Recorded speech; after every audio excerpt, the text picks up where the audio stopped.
Hello dear students, welcome in ASC starter and session study. Dear students, मैं आपको बता दूं कि मैं आपको 6th क्लास का सैम्पल पेपर करवा रहा हूं। तो आज मैं आपको सेक्शन सी करवाऊंगा। पुरानी वीडियोस आप देखना चाहते हो तो डिस्क्रिप्शन में आपको लिंक मिल जाएगा, आप सारी वीडियो देख सकते हैं और अच्छे से समझ सकते हैं। डियर 10th क्वेश्चन आपका है कि कह रहा है कि 9 को आपको सैकड़े पर रखना है। पहले मैं हिंदी में बता रहा हूँ। देखो, अगर हम ऐसे लाइन डालते हैं, ये होता है इकाई, ये दहाई, सैकड़ा और हजार। इंग्लिश में सुनो, वंस, टेंस, 100, 1000। ठीक है, तो कह रहा है 9 को आपको सैकड़े पे रखना है। आप ये देखो 1, 2, तीसरे नंबर पे रखना है, यह रख दिया। ठीक है, तो ये कह रहा है 4 अंकों का यूज करो, कोई से भी 4 अंक यूज करो, 4 डिजिट आपको यूज करनी है और 4 अंकों की सबसे बड़ी और छोटी संख्या बनानी है। ठीक है, तो 4 अंकों की आपको सबसे बड़ी और 4 अंकों की सबसे छोटी संख्या आपको बनानी है। समझ में आ गया क्वेश्चन? बस ये बता दें कि 9 ये लिखना है। तो आप जब क्वेश्चन नंबर 10 डालेंगे, ठीक है, क्वेश्चन नंबर 10 डालेंगे तो आंसर लिखेंगे। ये तो समझाने के लिए दिया है, इसे काट रहा हूँ। ठीक है, तो आपसे क्वेश्चन बोला है सबसे बड़ी संख्या, तो आप लिखेंगे सबसे बड़ी संख्या। तो इंग्लिश में लिखेंगे ग्रेटेस्ट नंबर। अब आप बता सकते हो कि सबसे बड़ा नंबर कौन सा होगा। अगर हमें 9 को तीसरे नंबर पे रखना है और बाकी जगह क्या आएगा, देखो आपको पता है ना कौन कौन से डिजिट होती हैं, 0 से लेकर 9 तक होती हैं। अगर हमें सबसे बड़ा नंबर बनाना है तो 9 तो हमने यहाँ लिख दिया, उससे छोटा कौन होता है 8, तो 8 को यहाँ लिखेंगे, उससे छोटा 7, उससे छोटा 6, तो ये हमारा बन गया ग्रेटेस्ट डिजिट नंबर। अब बोला स्मॉलेस्ट बनाओ। ये आपके जो प्रैक्टिस वाले क्वेश्चन होते हैं ना, उसमें से करना है आपको। खाली एक्सेस के क्वेश्चन नहीं करने। अगर नंबर अच्छे लाने हैं तो आपको अंदर की चीजें पढ़नी पड़ेंगी डिटेल में। ठीक है, तो सबसे छोटी संख्या, सबसे छोटी संख्या, तो ये 4 है। ऐसा प्लान डाल सकते हो, कोई दिक्कत नहीं है। ये लिखा 9, आप डब्बा भी बना सकते हो 9। अब सबसे छोटी संख्या बनानी है तो क्या आप यहाँ 0 लिख सकते हैं? अगर मैं 0 लिख दूंगा, क्योंकि छोटी बनानी है, अगर मैं 0 लिखूँ तो 1, 2, 3 डिजिट होगी। खुद सोचो, अगर मैंने ये लिखा, ये ऐसे लिखा, तो ये कितने 983 रुपये है ना। तो 0 की तो कोई वैल्यू नहीं है, इसे 0 शुरू में नहीं लिख सकते। जब हमें छोटी रकम बतानी होती है 0 शुरू में नहीं लिख सकते, तो हमें क्या लिखना पड़ेगा, यहाँ पर 1 लिखना पड़ेगा। यहाँ पे लिख देंगे 0, यहाँ लिख देंगे 2, तो क्योंकि कोई भी नंबर रिपीट नहीं करना। ठीक है, समझ में आ गया? हमें मान के चलना कोई भी नंबर रिपीट नहीं करना। ठीक है, क्योंकि अंक 9 को सदैव सैकड़े के स्थान पर रखते हुए किन्हीं 4 अंकों का प्रयोग करें, क्योंकि 4 अंक यूज करने हैं। 4 अंकों की सबसे बड़ी और छोटी बनानी है। अगर हमने यहाँ पे सेम नंबर लिख दिया तो 4 अंक कहाँ से आए? ठीक है, तो दोनों समझ में आ गए। ये कह रहा है अगर आप ऊपर वाला नहीं जानते तो आप नीचे वाला ट्राई कर सकते हो, और लिखा हुआ है। अगर आप ऊपर वाला नहीं करना चाहते तो नीचे वाला कर सकते हैं। देखिए, और वाला क्वेश्चन है 0, 4 और 9 में से किसी एक अंक का 2 बार प्रयोग करके 4 अंकों की सबसे बड़ी और सबसे छोटी संख्या बनाइए और प्राप्त संख्याओं को शब्दों में भी लिखिए। ये कह रहा है अगर आप ऊपर वाला नहीं करते तो नीचे वाला अगर आप करते हैं तो आपको इन 3 में से एक नंबर को 2 बार यूज करना है और सबसे बड़ी और सबसे छोटी संख्या बतानी है और उसको शब्दों में भी लिखना है। समझ में आ गया क्वेश्चन? तो अब आप लिख दो सबसे बड़ी संख्या, तो ऊपर 0, 4 और 9 इसका यूज करना है और आपको एक नंबर 2 बार यूज करना है। ठीक है, तो ग्रेटेस्ट नंबर ऊपर वाले क्वेश्चन की तरह ही है बच्चों। तो इस तरीके के क्वेश्चन आएंगे अगर आपको अच्छा स्कोर करना है। सुन रहे हो प्यारो? सबसे छोटी संख्या, तो सबसे बड़ी संख्या और सबसे छोटी संख्या बताइए। अपने आप ट्राई कीजिए क्या बनेगी, फिर अपना आंसर मैच कर लीजिए वीडियो रोक कर। तो सबसे बड़ा नंबर देखो, सबसे बड़ा नंबर बनाना तो 9 है, फिर दोबारा 9 को लिख लेंगे, फिर 4 0 होगा ना 4 डिजिट के। एक नंबर 2 बार यूज कर सकते हैं, एक नंबर 2 बार यूज कर सकते हैं। अब सबसे छोटी संख्या बनानी है तो हमने पहले 1 लिख लिया, ओ सॉरी 1 तो है नहीं यहाँ पर, तो 4 लिख लिया, 4 लिख लिया। फिर हमने 0, 0, 9 लिख लिया, क्योंकि 2 बार 0 यूज करेंगे तभी तो छोटा बनेगा। क्योंकि एक नंबर 2 बार यूज करना है, 0 पहले आ नहीं सकता, 0 पहले आ नहीं सकता। ठीक है, अब इससे बोले इसको शब्दों में भी लिखो। किसमें लिखो? शब्दों में।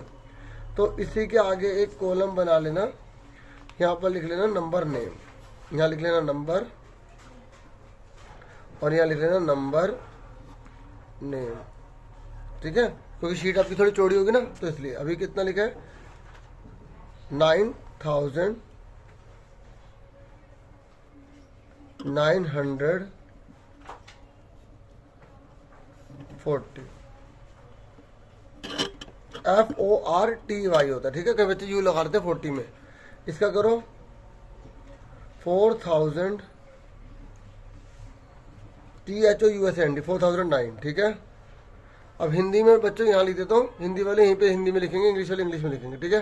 तो ये कितना लिखा है 9,940 और ये कितना लिखा है 4,009, ठीक है। समझ में आ गया सबका, ठीक था, क्लियर हो गया सबको।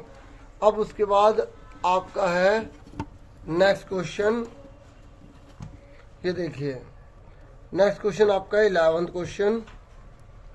तो 11th क्वेश्चन बोला है कि उपयुक्त स्थानों पर अल्पविराम लगाइए और निम्न संख्या का नाम को भारतीय संख्या पत्ते में लिखिए। ये नंबर जो लिखे हैं ना, इस पे कॉमा लगाना और इंडियन सिस्टम के हिसाब से आपको उसको नंबर नेम बताना है, ठीक है।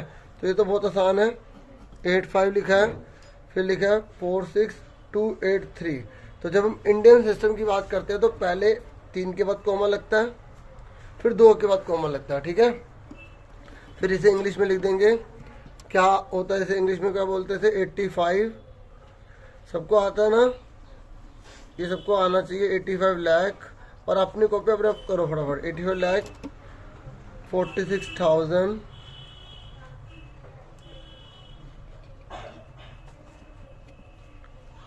283, ठीक है। हिंदी में 85,46,000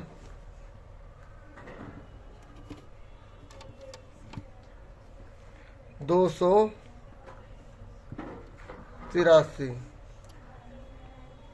ठीक है। अब दूसरा नंबर बताइए, अगर इंटरनेशनल बोलेगा तो 3 के बाद कॉमा लगता है, ठीक है। ये दे रहेगा, देखो ऐसे करते हैं 1 2 3, फिर 1 2, फिर 1 2, ठीक है। तो ऐसे पता ना कैसे पढ़ते हैं, इकाई सैकड़ा, 1000 10,000 लाख 10 लाख करोड़, इंग्लिश में 1 cent 100 1000 10,000 लाख 10 लाख करोड़, ठीक है। तो कितना है 9 करोड़। अब ये कितना 99 लाख, और ये सब जीरो से बोलेंगे नहीं तो 46, ठीक है। हिंदी में क्या है 9 करोड़ 99 लाख 99 लाख 46, ठीक है। समझ में आ गए सबको। चलो ये तो 11 क्वेश्चन तो बहुत आसान था। अब 12th पर आ जाइए। 12th क्वेश्चन में क्या बोल रहा है, क्या रहा है कि आपको ये नंबर दे रखे, इसे असेंडिंग ऑर्डर में लिखना है। किस में लिखना है, असेंडिंग ऑर्डर में। तो देखिए क्वेश्चन नंबर 12 तो सबसे इजी है। 4 दे रखा है, -4 दे रखा है, माइनस का 3 दे रखा है और आपको 6 दे रखा है, ठीक है। 4 -4 -3 और 6। तो इसको आपको कैसे लिखना है, असेंडिंग ऑर्डर में लिख लोगे। असेंडिंग का मतलब क्या होता है, छोटे से बड़ा। तो आप लिखोगे in ascending order, in ascending order, आरोही क्रम में, आरोही क्रम, ठीक है, आरोही क्रम में, ठीक है बच्चों। आरोही क्रम में लिख लोगे। सबसे बताओ सबसे छोटा नंबर कौन सा है, -4, ठीक है, क्योंकि जितना माइनस बढ़े उतनी छोटी होती है। फिर -3, फिर 4 और फिर 6, ये आपका आंसर आ गया, ठीक है। अब उसके बाद इसने बोला अगर ऊपर वाला नहीं कर पाते तो और नीचे वाला कर दो। कह रहा संख्या रेखा पर ये और ये दोनों को दिखाइए, संख्या रेखा पर इसको इसको दिखाइए। तो आप ऐसे नंबर लाइन डालेंगे, इधर 0 होता है, 1 2 3 4 5 6, स्केल से करना, ठीक है। स्केल से होता ना 1 सेंटीमीटर का गैप, है ना, करोगे ना उससे। या समझाने के लिए मैंने आपको हाथ से करके दिखा दिया, ठीक है। अब देखो कितना है, कौन कौन से नंबर है, एक 4 है और 8 है माइनस का, तो इसलिए मैंने इतने ले लिए। तो एरो बना देना ऐसे। अब देखो माइनस का 4 कहाँ है, ये रहा, तो माइनस का 4 कहाँ है, ये रहा, तो इसको हमने डार्क कर दिया, ऐसे एरो बना दिया, या इस पर आप सर्कल भी मार सकते हैं, ठीक है। दोनों कर दो या एक कर दो, ठीक है। फिर अब प्लस का 8 कहाँ है, ये रहा प्लस का 8, ठीक है। देखो यहाँ प्लस लगाओ या न लगाओ मर्जी है, ठीक है। तो ये हमारा 8 आ गया, यहाँ पे हमने एरो भी बना दिया, ठीक है। इस पे लिख दे 4 है माइनस का, और ये कितना है, प्लस का 8 है, ठीक है। तो कैसा लगा 12वां क्वेश्चन, आसान लगा। कुछ क्वेश्चन एक आधे टफ हो सकते हैं, लेकिन ज़्यादातर आसान ही आएंगे, ठीक है। अब क्वेश्चन नंबर 13 देखो, कह रहा है इसको रोमन नंबर में लिखो। अब देखो कितना आसान है रोमन नंबर, रोमन काउंटिंग सबको आती है ना। ये 35 होता है, तो 35 में हो गया 10 20 30 और 5 35, ठीक है। लाइन डालना ऊपर जरूरी नहीं है, ठीक है। 92 पे आ जाओ, पहले लिख दिया हमने C, 100 लिख दिया, 100 में 10 कम कर दिया 90, 90 में 2 जोड़ दिए 92, 92 आ गया, ठीक है। समझ में आ गया, सबको आता नहीं, थोड़ा सा एक्स्ट्रा बता दूं। देखो इसको बोलते हैं 5, इसको बोलते हैं 10, ठीक है। इसको बोलते हैं 20, है ना। इसको क्या बोलते हैं 30, इसको क्या बोलते हैं 40, इसको क्या बोलते हैं 50, इसको क्या बोलते हैं 60, इसको क्या बोलते हैं 70। ये पेपर में नहीं करना, आपको नॉलेज के लिए बता रहा हूँ, जिनको आता है वो आगे वीडियो कर लेंगे। बच्चों आप 14 क्वेश्चन देख लो। क्वेश्चन नंबर जो 14 है उसमें बोला है कि आपको फिगर बना के दे रखी है, ठीक है। कह रहा है DOF के अंदर कौन सा पॉइंट है, बताओ। DOF के इंटीरियर लिखा है, इंटीरियर। देखो DOF के इंटीरियर कौन सा है, A भी है, E भी है और B भी है। सुन रहे मेरी बात, क्योंकि इसने क्या बोला DOF, क्लियर हो गया। तो DOF सीधा आप आंसर लिखो, ठीक है। क्वेश्चन नंबर 14 डालो, तो A का आंसर क्या आ गया, देखो point A, point E, point B, ठीक है। देखो DOF के इंटीरियर मतलब अंदर, ठीक है। फिर क्या बोला, एक्सटीरियर EOF के बाहर कौन से हैं, C, O और D, ठीक है। तो B में क्या देगा, पॉइंट C, पॉइंट D और पॉइंट A, ठीक है। तो देखो दोबारा